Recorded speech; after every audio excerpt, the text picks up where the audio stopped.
Casas 1, 5 e 9, uma astrologia para vivos. Meu nome é Sérgio Seixas, do Grupo Terra de Rudá e do aplicativo de relacionamentos através da sinastria astrológica, chamado 639.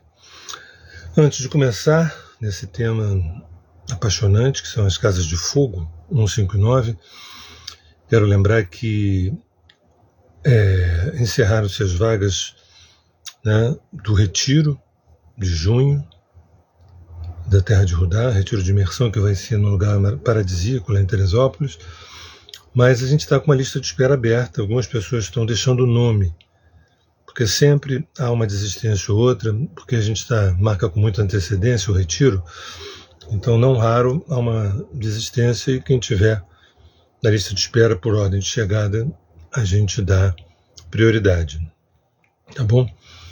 E quem quiser dar um nome lá para a Rosa, no WhatsApp DDD 21 985058500, e quem quiser entrar para o grupo do Tornar-se Presente, um grupo de filosofia, psicologia, espiritualidade e meditação, pedir também para a Rosa no WhatsApp DDD 21 985058500. Hoje o tema é casa 1, 5 e 9. É possível que mais na frente eu faça separadamente a casa 1, depois a casa 5 e a 9, mas hoje eu vou fazer esse diálogo entre as três casas de fogo, casa 1, 5 e 9. E por que será que o subtítulo desse encontro chama-se Uma Astrologia para Vivos? Por quê? Será que tem astrologia para mortos? Isso é uma boa pergunta. Vamos lá. É bom lembrar que uma casa astrológica é um território friccional. É uma espécie de arena friccional onde as informações dos planetas nas casas, sejam elas quaisquer, traduzem as pulsões psíquicas, os conteúdos psíquicos, os temas psíquicos que a gente veio trabalhar nessa encarnação. Então, é de extremada importância perguntar por que a Vênus cai em determinada casa, o Marte, por que planetas pessoais caem em determinadas casas e os transpessoais em outras, por que os planetas pessoais, às vezes, os 5 planetas pessoais caem no último terço do mapa, ou os 3 planetas transpessoais caem no primeiro quadrante. Que paradoxos são esses? Misturar a cabeça e a cauda da serpente, né? Por isso é importante a gente ter uma excelente educação. Uma excelente educação, e é muito importante que a gente não fique refém apenas das informações que vêm do Ocidente. Tá? É muito importante que a gente vá beber das fontes orientais para a gente se orientar. Afinal de contas, o Sol, a Lua, os planetas, eles nascem a leste e morrem a oeste. Tá? Acho que o Ocidente tem muita coisa a nos ensinar, inclusive a arte do ocaso, né? Que muitas vezes a gente dora essa pílula, né? A arte do ocaso, a arte do crepúsculo do Ocidente, a gente às vezes faz uma pátina dourada, né? Como se as coisas começassem no Ocidente. Pois é, isso é muito importante. Então, e a minha visão astrológica, para quem já me conhece, eu trabalho, evidentemente, com os 2 hemisférios, e com o objetivo de integrar, que é, na verdade, o masculino e o feminino, o Yang e o Yin, né? Porque essa luta é uma luta que não compensa. O que nos caminha é na direção da comunhão, do encontro, do matrimônio entre esses 2 hemisférios. Né? Então, as casas astrológicas, elas são territórios friccionais para que haja uma expansão de consciência. Essa expansão de consciência, em última instância, é a ampliação do estado de amor, do estado de amar, da gente se tornar amor. Sempre lembro que, no final das contas, o que a gente veio fazer aqui é reaprender a amar, é expandir a consciência e nos tornarmos amor. E para isso a gente tem inúmeras encarnações para a gente cumprir essa única tarefa. E ainda que a gente use todos os assuntos, dinheiro, trabalho, profissão, ambição, relação, matrimônio, família, viagens, mestrado, doutorado, miséria, pobreza, violência, crueldade, né, safadeza, ética. A gente vai se valendo de tantas texturas, né, para a gente conseguir uma tessitura desse manto, que é o manto dessa espiral vertical. Então, tudo que sai da minha boca, nessa arqueoastrologia, é na direção de nos potencializar na relação com a espiral vertical. Tá? Eu acho que o conhecimento horizontalizado é um conhecimento que tende a oxidar muito rápido. O conhecimento verticalizado é um conhecimento mais ígneo, que afinal das contas são as casas de fogo, né? Casa 1, 5 e 9, a casa de energia ariana, leonina e sagitariana, onde o planeta Marte para a primeira, o Sol para a quinta e o Júpiter para a nona reverberam. Tudo isso dentro da psique humana e também da psique coletiva. Então, falar dessas três casas é falar de uma espécie de serpente de fogo. Na casa 1 é a casa da energia, a casa da corporificação da energia, a casa da onde a gente chega. Cheguei, baixei, saravei. Cheguei, enfim, cheguei. Saí de uma espécie de útero materno, ou útero cósmico. Esse útero materno é os 9 meses que eu passei na barriga da minha mãe, que a simbologia disso é a casa 12, que desova na casa 1, que é o nascimento, né?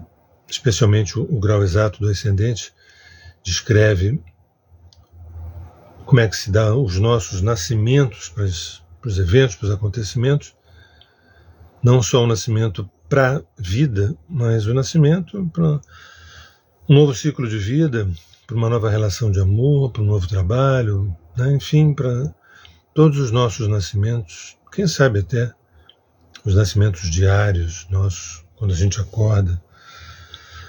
Enfim, e essa casa é muito importante. O elemento fogo, né, as casas de fogo vão falar de 3 tipos de desejo: o desejo da criança, na casa 1, o desejo do jovem, na casa 5, e o desejo do adulto, na casa 9. Desejo esse, que na casa 9 é um desejo a serviço do Dharma, vamos dizer. Então, as informações que a gente vai ter na casa 1, dependendo dos planetas e do signo que se tem ali, que evidentemente eu não vou abordar isso agora, porque é muita informação. Como é que é Vênus na primeira, Sol na primeira, Lua na primeira, ou ascendente Escorpião, ascendente Leão, ascendente Peixe, isso é inesgotável, mas é para a gente saber que a casa 1 é a casa da chegada, né? Da energia, da potência erótica vital, da potência vital.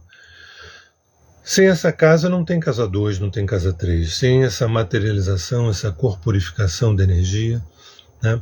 Então, como é que se dá a nossa primeira infância? Como é que se dá o nosso nascimento? Como é que se dá o nosso corpo?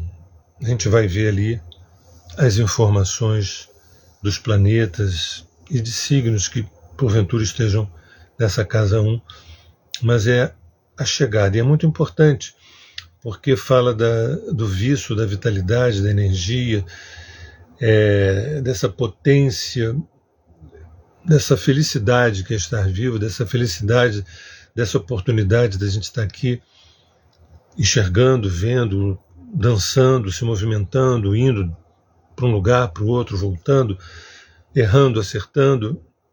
A casa 1 é uma casa dos nossos impulsos. Não é uma casa teórica, não é uma casa burocrática, não é uma casa intelectual. É uma das 3 casas intuitivas, como o fogo, a centelha, né? A gente, quando vê esse anzol cósmico, né? Essa descida em Áries, chega no meio termo de Leão, até atingir Sagitário, né? Esse anzol fogoso, ou essa serpente fogosa, que desce e sobe, né? Então, essa chegada no denso Ariano, depois no meio do caminho Leão e na subida Sagitário. Eu vou brincar com essas 3 casas para a gente entender melhor as informações planetárias e dos signos que se encontram nessas 3 casas. Por exemplo, na casa 5, uma casa ligada ao amor, à paixão, ao desejo, à sexualidade, à criatividade, à arte, aos filhos, à educação, né? À juventude, à adolescência, à felicidade, à alegria. Essa é uma das casas mais felizes do zodíaco, né? Às vezes tem pessoas que nascem com Saturno na 5, Capricórnio na 5, e ao invés de compreender a necessidade de estruturar essa felicidade, estruturar essa juventude, parece que soa ao contrário, é o impedimento, a interdição de que essa juventude possa acontecer. É bom lembrar que, do ponto de vista psicológico, a gente não ficar retido na infância é ótimo, a gente não ficar regredido na adolescência é ótimo, mas do ponto de vista do espírito, a gente não perder a nossa criança, a gente não perder a nossa juventude, não importa em que idade tenhamos, isso que é o grande barato da história, né? Então é bom que a gente não vire uma criança eterna no sentido regressivo, nem um adolescente eterno, mas é bom que a gente não perca a nossa criança de casa 1, a nossa juventude de casa 5, e mais, que a gente a qualquer momento tenha a possibilidade de nos proporcionarmos uma nova infância, quantas vezes forem necessárias, uma nova adolescência, né?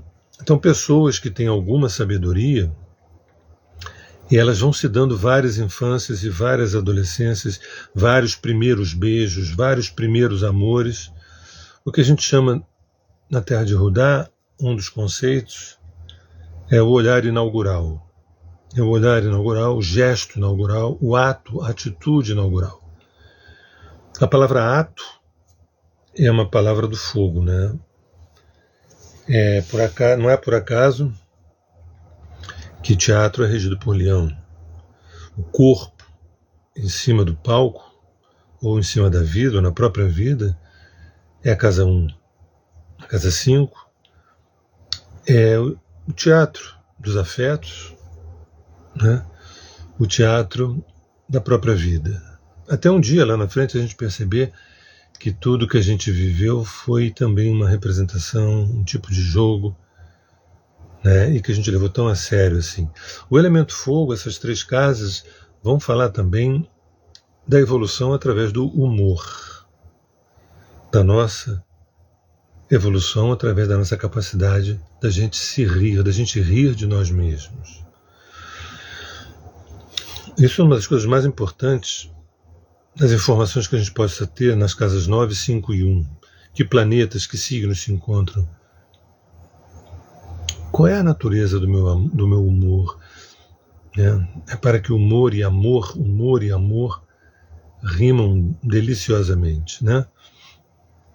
Qual é a natureza? Quais são as características do meu humor? Às vezes as pessoas confundem se levar a sério a não ter humor. E outras também confundem você ter humor todo o tempo como sendo uma pessoa feliz, alegre, de bem com a vida. Às vezes é uma pessoa alienada. A síndrome hiena, que é a síndrome de alguém que está rindo de tudo, de qualquer coisa, sem estar entendendo a gravidade das situações. Na medida que a gente vai caminhando nos 12 arquétipos, do ponto de vista encarnacional, a gente vai tendo obrigação de ficar mais leve e com muito mais humor. Às vezes eu costumo dizer para os capricornianos que eles nascem velhos e, na melhor das hipóteses, vão rejuvenescendo com o passar do tempo e, às vezes, morrem bem jovens. Um jovem bonito de 80 anos, de 90 anos, mas não um jovem porque é imaturo, não, porque compreendeu que a coisa não era tão séria assim. Né? Então, contam os discípulos de Bodhidharma que sabia que ele estava por perto quando começava a ouvir as gargalhadas dele. Olha, Bodhidharma está por perto porque já ouço as gargalhadas. É bom a gente falar sobre isso, mas é bom a gente ter um cuidado, porque tem muita gente rindo sem graça nenhuma. Né? Então, e é interessante que a palavra graça, com G minúsculo, é uma coisa, a palavra graça com G maiúsculo é outra coisa. O elemento fogo é um elemento que está muito próximo da graça, tanto da graça, do humor, da brincadeira, da anedota, do anedótico, da piada, quanto também da graça divina. Né? Porque o fogo é intuição pura, o fogo é presença. Então, por exemplo, uma pessoa que tem uma dominante de casa 1 e casa 5, veio dançar, veio cantar, veio representar, veio amar, veio transar, veio celebrar, veio brindar, veio... Ou isso é divino, maravilhoso, ou isso é uma adolescência crônica, ou isso é uma alienação. Cada caso é um caso. É bom lembrar que a gente é educado para a gente viver celebrações regredidas, né? E não celebrações beatíficas, e não celebrações da unidade, e sim celebrações da cisão. Quanto mais cindido, mais eu celebro o fato de eu parecer ser melhor do que o outro. Não é disso que eu estou falando, isso não me interessa. Eu trabalho com a arqueoastrologia, que tem como objetivo central falarmos sobre as digitais do despertar. Né? Então a casa 5 vai trazer as informações, né, da primeira vez. Por exemplo, na casa 5 eu posso criar uma música, escrever uma poesia, gerar um filho. É quando eu me sinto um pouco Deus também. Eu pensei que só Deus criasse, mas de repente eu criei um filho, eduquei um filho. Eu tenho alunos. Lembrando que das 3 casas ligadas à educação, 2 são casas de fogo. Casa 3, 5 e 9. A casa 5 e 9 são de fogo, né? Ainda tem mais a 3, que é da linguagem da comunicação. Então, a casa 5, assim como a 9, são casas que você precisa partilhar aquilo que você vem se tornando. Partilhar aquilo que você vem se tornando. Né? Então, são casas, sim, maravilhosas, de bem-aventurança, de bem-aventurança. Então, se você tem o regente da 5 em quadratura, em quincúncio, oposição, onde é que foi, em que passado kármico foi que você não compreendeu a matriz do coração? Que você temeu a entrega amorosa, por exemplo. Né? Então, na casa 1, é essa criança, são as energias dessa criança, dessa infância, que eu insisto que a gente pode e que a gente tem a obrigação de refazê-la, reinventá-la, recriá-la a qualquer momento de vida, quantas vezes necessárias, assim como a nossa adolescência, nossa juventude, nossa primeira transa, nosso primeiro sexo, nosso primeiro amor, casa 5, né? Para a gente chegar numa casa 9, que é a terceira casa de fogo, a casa de energia sagitariana, que é a casa onde fica explícito o termo Dharma. O termo Dharma ele fica explícito na casa 9, que é o caminho, que é o sentido, que é a lei. A gente já passou por 8 casas, inclusive já passou pela Escorpião, pela casa 8. Aquilo que eu tive que soltar, entregar, me despedir, para poder construir na 10ª casa a minha catedral, o meu templo. E essa minha catedral, esse meu templo, chama-se Eu Mesmo. Mas é na 9 que a gente pergunta qual é o Deus que eu vou colocar no altar. Qual é o sentido da minha existência? Para que eu nasci? Qual é o propósito? Né? O que eu estou fazendo aqui? E também já chegou um momento onde a gente percebe que a gente não está aqui porque a gente, eu quis estar aqui porque eu adoro o planeta Terra. Não.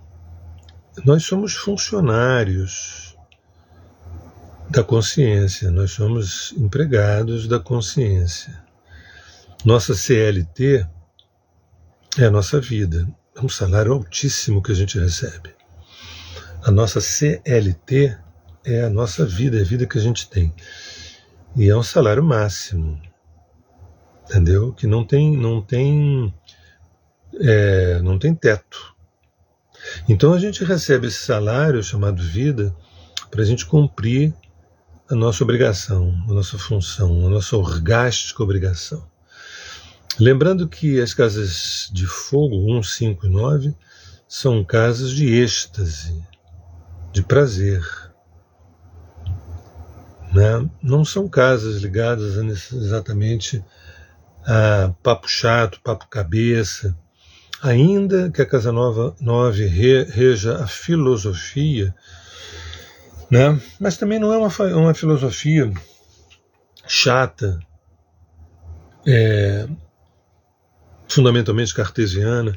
Não, ela é intuitiva, porque as casas de fogo elas guardam a centelha sem a qual a gente morre, a gente cai duro, né?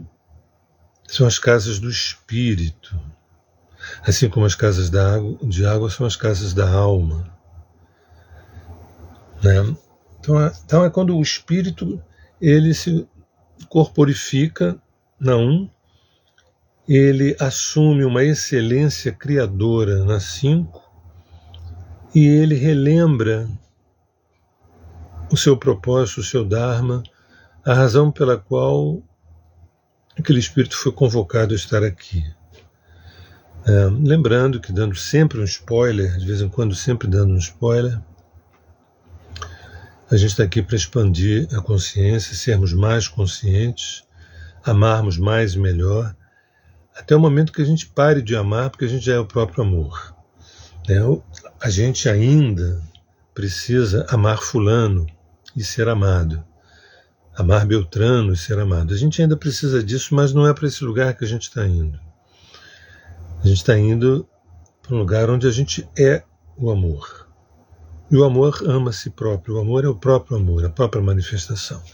Então o amor não precisa de um objeto para ser projetado. Assim como o Sol, ele não precisa de um planeta para iluminar. Ele está mandando 360 graus de energia. Se tem planeta, ótimo. Se não tem, ótimo. Se tem alguém que entra na rota de colisão do meu amor, ótimo. Se não tem, ótimo. Porque eu sou o amor. Essas casas de fogo, elas dão informações dentro dessa arqueoastrologia de como a gente fazer essa costura entre ter consciência, ser consciente e ser a consciência. Amar alguém, ser amado por alguém e ser o próprio amor. Por isso a gente trabalha com esses sinônimos, né? Consciência, amor e agora. Como sendo sinônimos. Eu sei que é difícil, eu sei que não é fácil, porque nossa educação é outra. Mas também não me cabe aqui nem ficar chorando leite derramado, que bom seria se fosse diferente. Bobagem. Inclusive a gente está entrando numa época absurda. A gente já entrou, né? A gente já entrou a partir de 2012 numa época maravilhosa, maravilhosa. É tão maravilhosa que a sombra, ela se levanta. A função da sombra é servir à luz, né? Quando a gente se identifica com a sombra, no sentido de que a gente tem que, né? O mal, né? A função do mal é servir ao bem. E não tem nada a ver de moral isso, né? A minha fala é amoral ou é transmoral sempre. Embora, evidentemente, quando a gente fala de Júpiter e Saturno, que são planetas civilizatórios, é muito importante que a gente tenha moral e tenha ética, mas você repara que não é o último planeta, nem são os últimos signos. Por quê? Você ter regras, leis, normas, isso é o mínimo que nos cabe para a gente botar ordem no galinheiro. É o mínimo. Mas eu sempre faço a comparação entre Confúcio e Lao Tse. Confúcio é muito importante para a gente desaguar em Lao Tse. E não ao contrário. A ética e a moral, a ética é o mínimo que se espera. É o mínimo que se espera. E dependendo da ética, que é um diálogo entre Júpiter e Saturno, dependendo da ética, a gente já pode dizer que isso é autoespiritualidade. Uma pessoa ética, uma pessoa altamente espiritualizada, ainda que ela diga assim, olha, eu sou cético, mas eu sou ético. Logo você é uma pessoa espiritual, quem sabe até um místico, né? Porque o místico não tem nada a ver com devoção nem com fé. Místico é outro departamento. Você não precisa ter fé, nem devoção, nem nada disso. Místico é a plena compreensão do paradoxo, né? Quando você vive existencialmente a compreensão desse paradoxo que é o agora, você é um místico. Você não precisa acreditar em nada, nem em Deus você precisa acreditar em coisa nenhuma. Entendeu? Você está em casa. E são as casas de fogo que vão provocando a gente. Você repara, por que será que a Casa 9 fala de viagens para o exterior? Por que será que a Casa 9 fala de línguas, de idiomas? Fala de bacharelado, pós-graduação, mestrado, doutorado, pós-doc. Por que será que a Casa 9 fala de religião? Ela não fala de misticismo, não fala de espiritualidade, não fala de esoterismo.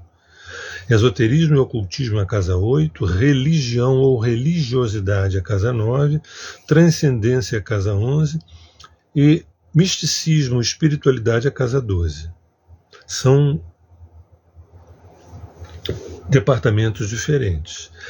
A palavra religião é uma palavra boa, muito boa, até a terceira página. A partir de lá ela é nociva, ela é perversa, ela é perigosa.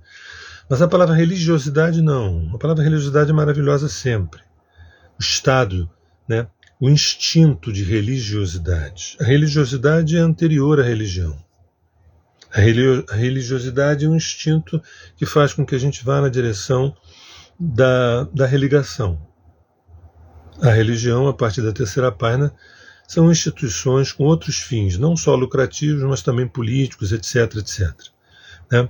E basta estudar um pouquinho. Se a gente estudar um pouquinho sobre as religiões, sobre o catolicismo, sobre o Vaticano, sobre as igrejas evangélicas, a gente começa a estudar um pouquinho, não precisa estudar muito não, a gente começa a ter que tapar o nariz. Quando a gente vai lá na fonte, e essa fonte ela é o Oriente, quando a gente vai na Índia, quando a gente vai na China, quando a gente vai na Suméria, quando a gente vai antes disso, quando a gente vai na Era de Leão, quando a gente estuda um pouquinho a Era de Leão, onde, segundo alguns, é quando o tempo começou a ser demarcado, a gente percebe esse gozo fogoso, esse orgasmo do agora, do presente. Por que será que nós da Terra de Rudá demos o nosso trabalho ali do WhatsApp de tornar-se presente? O estado de presença é o estado de verdade, né, de soberania, de intuição. Né? O estado de presença é a disponibilidade de uma flauta que a qualquer momento que o sopro aconteça, a música se desenrola, a música acontece. Então, por que será que a Casa 9 fala disso, né? Das leis, do direito, da justiça, da busca da verdade, do Dharma, né? Das viagens para o exterior? Porque a Casa 9, vamos abrir mais os horizontes. Você já fez mestrado, já fez doutorado, já fez pós-doc, você sabe português, você já estudou inglês, francês, alemão, você conhece o árabe, você já estudou línguas, por exemplo, o sânscrito, o hebreu, isso dá um pancadaço. Isso dá um pancadaço. Por quê? A gente está chegando no topo, né? Na casa 10, que é o meio do céu. Você chega na 9, fala assim, vem cá, você só sabe falar um idioma. Isso é uma metáfora, não estou falando necessariamente que todo mundo tem que falar 5 idiomas, não. Mas nós temos obrigação de sermos poliglotas na nossa escuta. Nós temos obrigação de sermos poliglotas no nosso olhar. Porque se nós formos apenas de uma monocultura, se nós formos nacionalistas, se nós formos patriotas, no sentido estrito senso, a gente perde o trem desse momento que está acontecendo. Um momento de universalização das almas, das culturas. O que aconteceu foi que a gente não se preparou para isso, então tudo parece um caos, só isso. E a gente foi educado para não se preparar. A gente foi orientado para não se preparar. Um astrólogo atento não tem nenhuma surpresa do que está acontecendo. Isso estava previsto, né? Como está previsto também tempos gloriosos, tempos de grande graça. Não no curto prazo, porque o curto prazo é a ascendência da sombra para gerar uma fricção para a onda maior da consciência superar isso. Temos que ter paciência porque, apesar da gente sermos eternos, né, apesar de sermos eternos, afinal de contas, nós somos um pedacinho da fonte primordial, que ela é imorrível, né, ela é imortal, assim como nós, vamos dizer, né? Mas o ego, né, a personalidade do Sérgio, o ego do Sérgio, às vezes fica ansioso em querer resolver as coisas nessa encarnação, quando na verdade o próprio mapa astral revela que eu já estou trazendo pendências já de 2, 3, 4, 5, 10 encarnações para trás que ainda voltam, são dívidas, e são recursos, são dons, são talentos, são créditos, são débitos, que eu ainda não... Quando eu conseguir zerar isso tudo, eu não preciso encarnar mais aqui, nem eu vou ter mapa astral. Não precisa mapa astral. Se você pudesse fazer um mapa astral de alguém que quitou tudo, era um espaço vazio, não tem nada, não tem casa, não tem planeta, não tem nada. Ou seja, não tem razão para a pessoa nascer nesse sistema. Então essas 3 casas de fogo, segundo a arqueoastrologia, né, elas preparam o nosso espírito para voltar para casa. Porque a densificação desse espírito, desse fogo, dessa centelha fogosa, dessa espiral vertical, né, dessa serpente, dessa kundalini, que vem de cima, vai até a base, depois volta e ascende, precisa que a gente compreenda intuitivamente. Isso é muito importante. Para as casas de fogo, é uma compreensão intuitiva. Todo o meu estudo, né, o da Lígia também, sobre uma outra história da humanidade, ela não pode ser baseada na ciência, ela não pode ser baseada nos livros apenas, ou apenas na ciência, ou apenas nos livros, ou apenas na internet.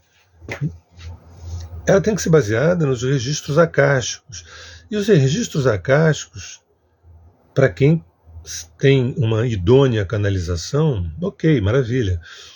Né? Mas para quem não tem uma idônea canalização, mas que tenha pelo menos uma intuição. E a intuição, ela vai se esgueirando em espaços inimagináveis. Agora, se a gente tem, assim, a pachorra de desqualificar a nossa intuição, porque eu não sei se isso é intuição, se eu estou viajando na maionese, se na verdade... tudo bem, tem isso, né? Eu não sei se isso é uma intuição ou se isso é um delírio. Mas então saiba Então saiba, porque a gente está falando de 3 casas de fogo que não são casas intelectuais. Não, mas espera aí, Sérgio, a casa 9 tem a ver com doutorado, mestrado, línguas. E eu insisto, não são casas intelectuais, são casas de ar. A casa de fogo é casa de intuição. Eu costumo dizer de vez em quando que os sagitarianos, assim, na veia, eles dizem assim: eu só estudo para encontrar fonte bibliográfica das coisas que eu já sabia. Parece uma arrogância, né? Que também é, quando a gente se escorrega no fogo do ego, né? É arrogância, prepotência, dono da verdade, isso tudo é uma maravilha.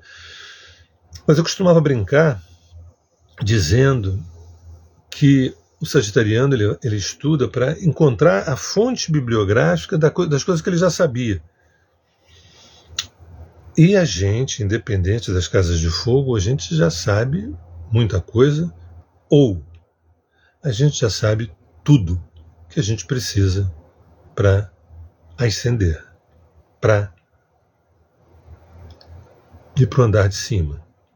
Não estou falando de morrer, não. Estou falando de ir para dimensões mais sutis.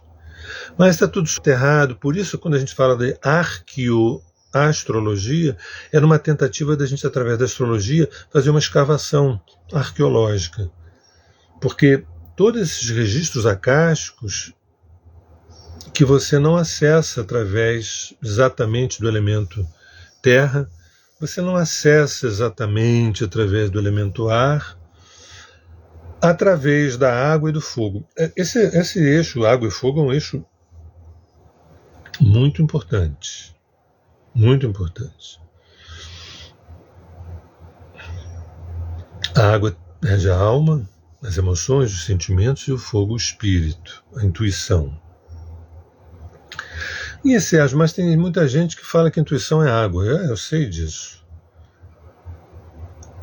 Né? E aí eu digo assim, mas está errado? Eu entendo. Quando a pessoa diz que intuição é água, eu entendo. Né? Nunca vi ninguém dizer que intuição é terra. Né? Eu entendo. Mas eu não uso, não. Intuição é fogo, é centelha. Intuição é centelha, um insight. Essa centelha de fogo. Entendeu? E a água tem a ver com a inspiração, tem a ver com uma miração, tem a ver com uma empatia, né? Enfim. Então, essa casa 9 é quando você construiu condições de intuir a verdade. As duas verdades, a tua e algumas verdades que são perenes, algumas verdades que são absolutas, algumas verdades que são para sempre. Né? Insisto que a gente tem um vício intelectual chique, glamouroso, de dizer que não existem verdades, só existem versões, só existem narrativas, só existem leituras, a tal da pós-verdade, super um aroma, parece que é um perfume francês, a pós-verdade. Tudo isso eu compreendo, mas isso é cultura, isso é moda. Eu lido com um aspecto ontológico, que ontologia não tem nada a ver com moda, ontologia não tem nada a ver com cultura. Cultura é a posteriori. A cultura, ela é posterior à essência. Eu sou existencialista. Para mim a existência precede a essência. Então tá, ok, vai nessa, vamos ver onde é que vai. Acho que você vai encontrar um precipício daqui a pouco. Eu sou basicamente um essencialista, onde a essência precede a existência. Toda a existência vem a partir de uma essência. Essa essência dialoga com as inúmeras existências. E aí tem paradoxos lindos, que apesar da essência ser imutável, ela se transforma na interação com as existências. Logo, qual é a conclusão que se chega? Que esse é papo para doido, ou que tem uma coisa interessante. Então que existe uma imutabilidade nas inúmeras transformações como se fosse uma espécie de caleidoscópio, a essência, que gira, mudou, e está tudo dentro daquele caleidoscópio. Seria isso a nossa essência? Uma bela pergunta.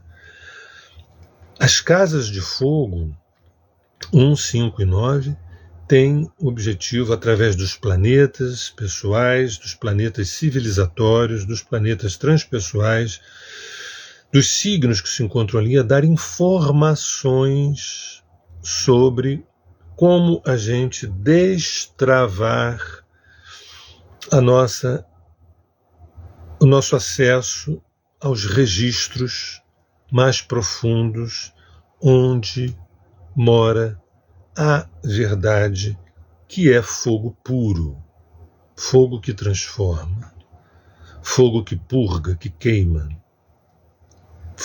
fogo que purifica, fogo que é o maior detox que existe. Pessoas deprimidas estão com fogo baixo. Pessoas sem libido estão com fogo baixo.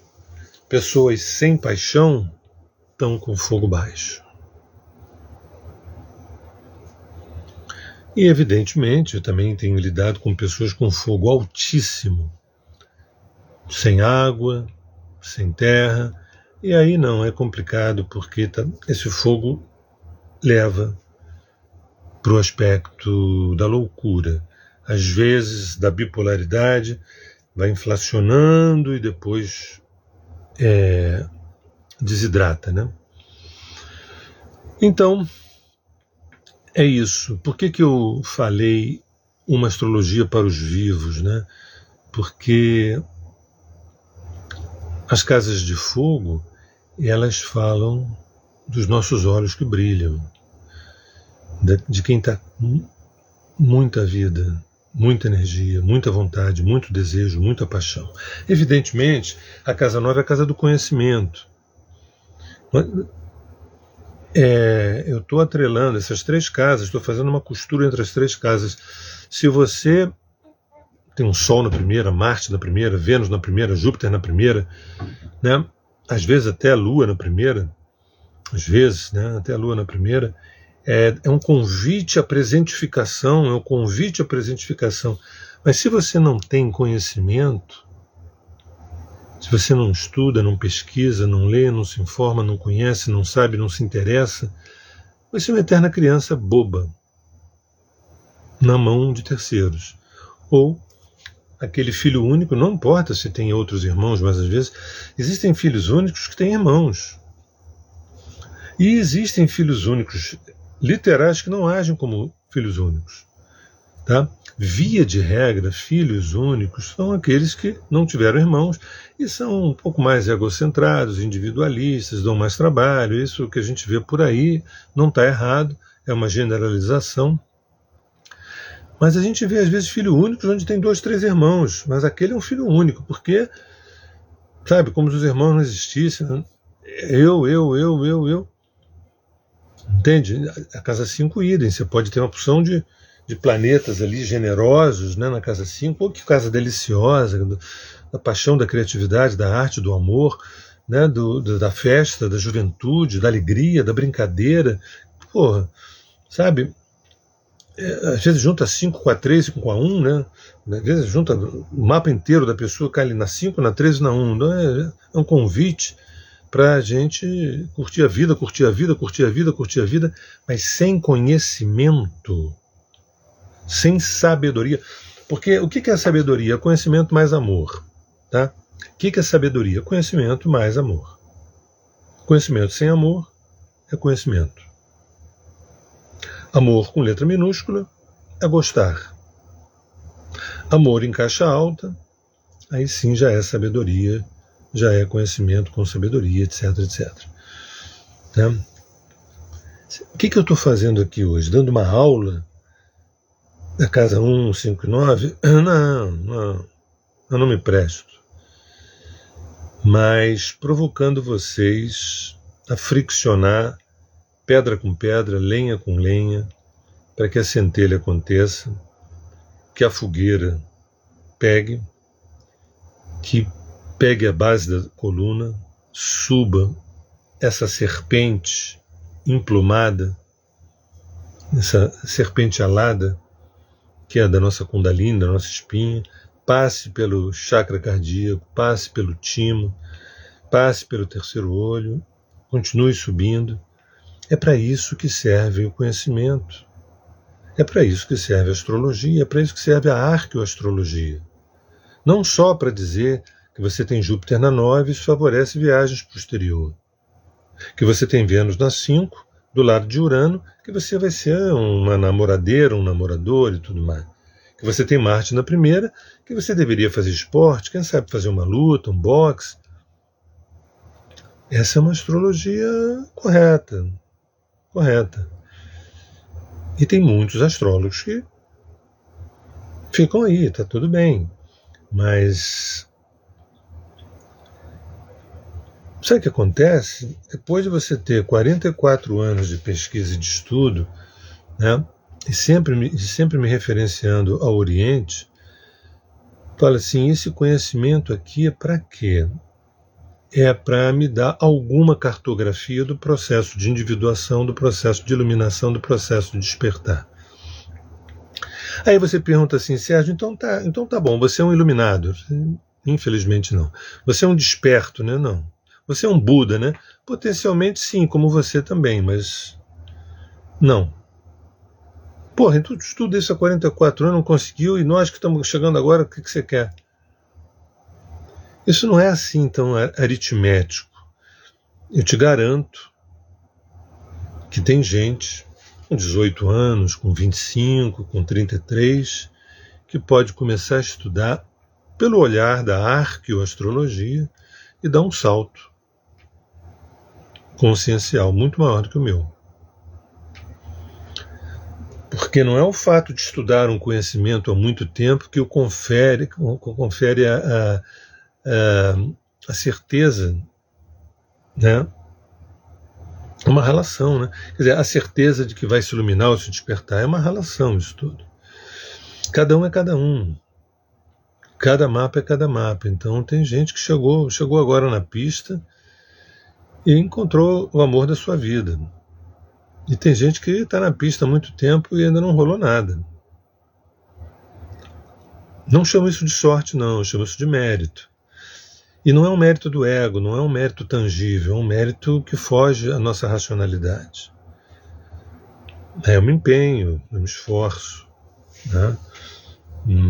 Mas não sou nenhum exemplo de... então, na verdade, precisamos seguir o Sérgio, porque o Sérgio, através da arqueoastrologia, ele se iluminou. Não é, o buraco é muito mais em cima, entendeu? Mas eu confesso que quando eu faço as minhas sessões, e são milhares e milhares e milhares e milhares, eu não sei quantas, durante 44 anos, né, de 81 para cá, e quando eu faço as minhas sessões, quando eu dou as minhas palestras, quando eu faço o que eu estou fazendo agora, nesse momento, o que eu estou fazendo nesse momento, eu fico com estado de consciência alterado, eu falo coisas que eu não estudei, eu recebo informações que eu não tinha. Se alguém me pergunta qual é o roteiro dessa minha fala de hoje, esse é o roteiro. Mãos vazias, peito cheio. O que você vai falar na casa 159? Não sei, vamos ver. Na hora a gente vê. Uma vez me impressionou, eu era bem jovem, me impressionou um músico indiano tocando cítara, né, no show, que o pessoal chegou, né, no show e tudo, e ele não sabia o que ele ia tocar. Ali entrou em estado de meditação, ficou ali. Daqui a pouco a música veio chegando devagar, a música veio se aproximando dele, a música veio e ele foi expressando aquilo, e ele foi se surpreendendo com aquilo que vinha saindo, E é como se fosse uma espécie de mediunidade de composição, uma composição advinda de uma... Você pode chamar de improviso, né? Aqui no Ocidente a gente pode chamar de improviso, mas isso também fica sob suspeita, porque o improviso você também prepara o improviso, você tem escalas que você prepara para não errar na hora que está improvisando. Mas ali no caso, não. Dá a impressão de que a música vem. E eu sempre desejei poder ter essa possibilidade de ser visitado por consciências que falassem por mim, né? Então, uma parte das coisas que eu falo foi muito estudo. Outra parte das coisas que eu falo são surpresas para mim, né? Isso não configura nenhum estado de iluminação, e sim um estado de abertura. Tudo isso que eu acabei de falar dá a impressão de que eu estou falando de mim também. Mas tudo que eu acabei de falar tem a ver com a casa 1, 5 e 9. Né? Para um mal entendedor, tudo isso é complicado. Mas o que eu quero dizer? Que tudo que eu falei agora tem a ver com a casa 1, 5 e 9, que é uma casa onde as casas onde a gente recebe. A casa 1 é de uma presentificação, de uma energia pura. A casa 5 é um coração que pulsa na direção de um desejo vital, e a casa 9 é quando fica claro qual é o propósito. Já sei por que eu fui convocado a estar aqui nessa empresa, né, chamada mundo, com esse salário chamado vida. Né? E a minha liberdade é ser obediente àquilo que a vida espera de mim. Em que outras palavras, o que a minha psique colocou na agenda. Então a casa 1, 5 e 9 é a experiência viva do ato, da intuição, da energia, da presença. Não são casas burocráticas, não são casas técnicas, não são casas intelectuais, não são casas financeiras, não são casas afetivas no sentido de pai, mãe. Não. São casas de, olha, eu estou aqui. Eu ainda estou aqui. Gente, meu nome é Sérgio Seixas, do grupo Terra de Rudá e do aplicativo de relacionamentos via Sinastria Astrológica 639. Tá? Um beijo no coração. Em breve a gente se vê novamente com outros assuntos. Eu estou com alguns assuntos aqui para falar. É provável que um dia volte a falar só da casa 1, ou só da casa 5, ou só da casa 9, como eu fiz da casa 4, depois eu fiz da casa 8, depois eu fiz da casa 10. Vale a pena. Eu sugiro que quem não viu veja a casa 4, depois a casa 8, depois a casa 12, é muito importante. E também uma que eu fiz sobre a Lua no mapa. Uma live que eu fiz sobre a Lua no mapa, tá bom? Beijo no coração e até agora.